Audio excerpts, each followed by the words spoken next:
Tonight we are here to talk about Bouncing Bomb and what they're up to. So guys, can you tell us a little bit about the background of the band, where you came from and where you're at now? Okay, so yeah, Kerry and I met in a couple of local bands that nothing ever came from. And so, yeah, there was an original incarnation of Bouncing Bomb with Kerry and I at the time. It was just a little bit of a struggle to get the other musicians in and to get the impetus, really.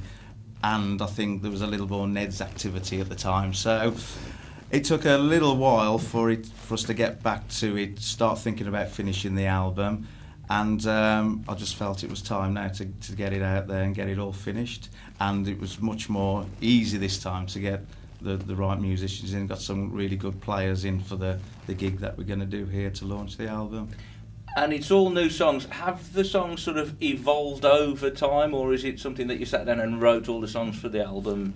Okay, well, actually, we're still using some of the material from a few years ago, but of course they've been revamped over time, differing arrangements, things like that. And then when we really decided to finish the album, we kind of went away and did 5 or 6 new tracks, just so there was a sort of more modern feel to the whole project, really.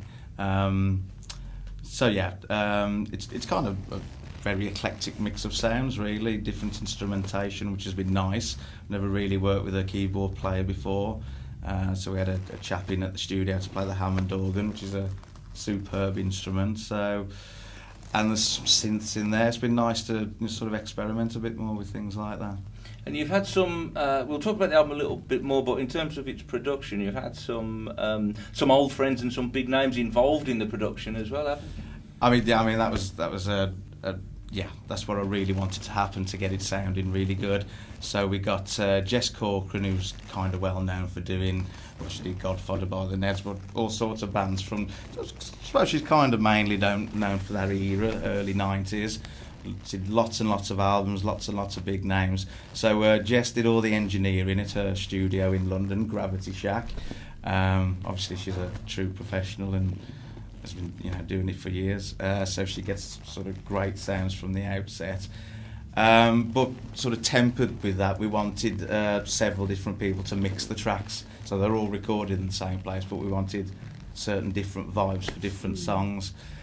And that's when we enlisted the incredibly famous Tim Palmer in to mix the single. Although initially we didn't know that was going to be the single, but of course we thought it would have more weight behind it if our single was known to be mixed by Tim Palmer. You see, he must be in the top 5 or so of producer mixers in the world. He's got some big names on his CV, hasn't he? Oh, yeah, I mean, well, I was going to say his most famous one, but he of course mixed 10 by Pearl Jam, which did about 15 million copies. And Robert Plant.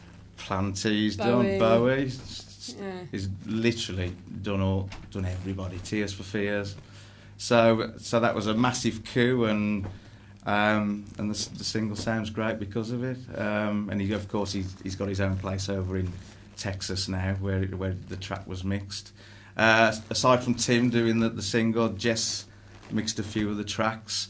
A really good up and coming producer from round here, actually mixed a few, Paul Yates, and me and a friend mixed a couple of them at the end. So it's got lots of different sounds going on. Is that reflected in the sound that you've got?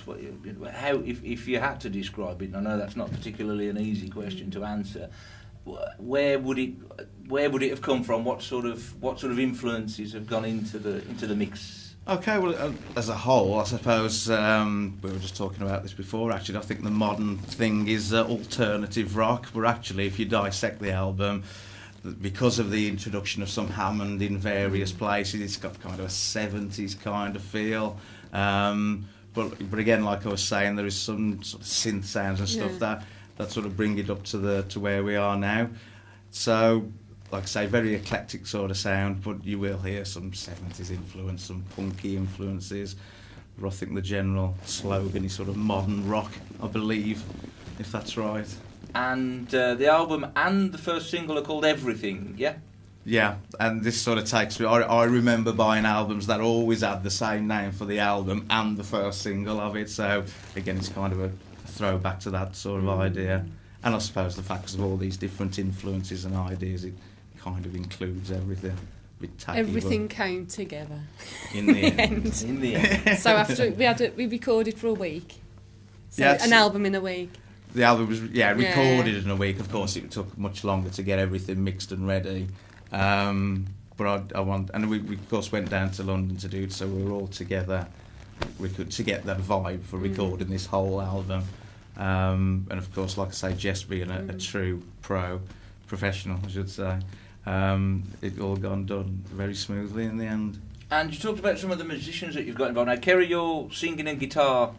Singer and guitar, is that Yes, correct? that's Yeah. right, And yeah. Dan, you've moved out from behind the kit for this, haven't you? And have gone for bass guitar. Well, yeah, indeed. Well, actually, the recording, I played the drums and bass and some guitars. I got an extra guitarist in for the recording and a keys player. But yeah, for the live thing, I really love playing bass for a change. Because yeah. that's something you've always done. I mean, you, Yeah. although you're perhaps best known for your drumming with That's the right. Neds, you've always played guitar and bass and those That's kind of right. instruments Yeah, as well. since day one, I've always played three instruments equally, really. And this is just a chance for me to just bring my bass along, plug in, and I'm away, rather than getting to the gig and forgetting the cymbals or the clutch off the hi-hat or the bass drum pedal. And you sweat less. And I sweat a lot less playing bass. So those are all the things I like about playing bass. And so will the gig at the studio, and we'll talk about that and when that's happening and how that ties up with the launch of the album, will that be the first time that you will have played bass live, or have you already No, done that? yeah, when Bouncing Bob were going some time ago, I played bass in that particular setup as well, because I always wanted to play bass in our own project, really. Probably because I'm knocking on a bit and can do with all that physical activity now. How does the current Bouncing Bomb drummer feel about having to fill some pretty big shoes, if you like? Well, we're lucky there because I taught him to play. Oh, right. So he's a mini me, but taller and probably better than me. Technically, he's better than me. So yeah, we've got a young lad in to play drums because they cope with it much better. It's hard work, isn't it? Yeah. So the album is going to be released to coincide with the gig at the base. Tell us a little bit more about that, when it is, and what you're going to be doing as far as the gig's concerned. Kerry, over to you. Well, I keep getting the dates mixed up because we've got the single date, album date, and the gig date. But it's on the 26th of November. Is that the gig? That's the gig. And then the album will be released on the 28th of November. However, if people come to the gig, they can get the album at the gig. So we wanted to have an album gig launch party. It's like closing the book on the project, really, because because it's been going on for so long, and we've got these songs that have always been there, and we've revamped them and rearranged them, and then we wrote the other tracks to go with the album, and to play it live all the way through, as Dan said, with these great musicians, it would be good to get everybody together who have been involved, but also people who like the music. Perhaps from the Ned's angle, they'll get something from it, and also from that kind of 70s rock vibe, or your classic pop song, or we got a couple of piano music. So really, it's a mixed bag that will suit everyone. And the single's out the week before, on the 21st. Yeah. Although that's only a digital download, whereas actual physical copies of the album. So it's to get everybody here who we want to be here, but also, punters who are interested in what we're doing as well. I'm not sure you should call them punters. Friends of friends of friends. And to mention some of the other guys who are going to be involved in playing live on the night, who else have we got in the band for the show? Well, yeah, just talking about a really good young drummer called Joe Wood from Wolverhampton. Great drummer. Brings the average age of the band down quite a bit as well, which is always good. We've got a keyboard player called Tom Beach. Again, young lad, really talented, and I think the main thing is that they're obviously playing the songs of the album, but I haven't dictated to them, the exact parts here and there. I've let them get on with their own take or angle on some of the songs as well, really. And then guitar is going to be by Mr. Martin Warlow, ex-Ned's stunt guitarist, and of course most people now all know how great he is on the guitar. Mm-hmm. Yeah, he played with I'm right thinking he played with Daytona as well, didn't he? That's right, yeah. and with John's band Groundswell, and like I say, with Ned's for a few years as well. So like I say, it's a really talented band, so we're really looking forward to But we're playing. pleased with rehearsals. Yeah, you know, sounds good. That was one of my concerns, that it sounded really good in the studio, but could we do it live? Transfer. Yeah, that into and you know, I can definitely say it has. Yeah. And And we've of course, had good fun doing it. we've got a keyboard, which I'm not used to playing with a keyboard player. That of course fills the sound even more. So it's quite a big sound. It's what we imagined it would sound live. Yeah. Very much. And so the album and the single both available via all the usual outlets and websites, things like that. Indeed. So Tell us a bit about that. www.bouncingbomb.com, that will direct you to either buying the physical album, because of course we're from the days where you sort of went and bought the physical copy. We've had some really cool artwork done, but of course it will be available digitally, all the usual outlets, iTunes, 7 Digital, Amazon. Like I say, you'll be redirected from the website. And looking forward, perhaps do you see in the future perhaps there might be any sort of touring or further recording or anything like that with the project? Well, this is the thing that's happened so far. We never had a plan in action, so to speak. We never knew what was going to happen.